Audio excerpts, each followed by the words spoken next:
ఆంధ్రప్రదేశ్ ముఖ్యమంత్రి చంద్రబాబు అన్నం తినడు, టిఫిన్ చేయడు, కాఫీలు టీలు అలవాటే లేదు.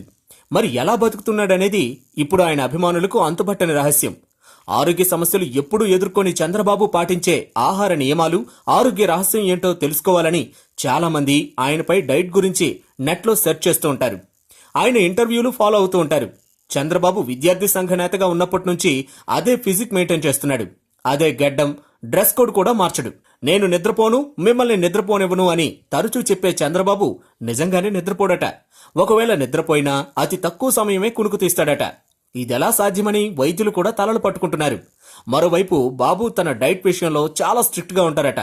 డ్రై ఫ్రూట్స్, కొన్ని రకాల ఫ్రూట్స్ అవి తక్కువ మోతాదులో తీసుకుంటారట. ఆరోగ్యకరమైన పానీయాలు తీసుకుంటారట. అన్నం తినటం చాలా చాలా అరుదేనట. ఇటీవల చూపు కొద్దిగా తగ్గడంతో కళ్లద్దాలు వాడుతున్న చంద్రబాబు డాక్టర్ల సలహా మేరకు చేపలు తింటున్నారట. ఇడ్లీ కూడా తీసుకుంటానని బాబు ఓ ఇంటర్వ్యూలో చెప్పారు. 60 ఏళ్లు దాటినా ఇంకా యువకుడిలాగే చకచకా పనులు చేస్తూ దూసుకుపోతున్న చంద్రబాబు ఆరోగ్య రహస్యం మితాహారం, పరిమిత నిద్రేనని వేరే చెప్పక్కర్లేదు కదా.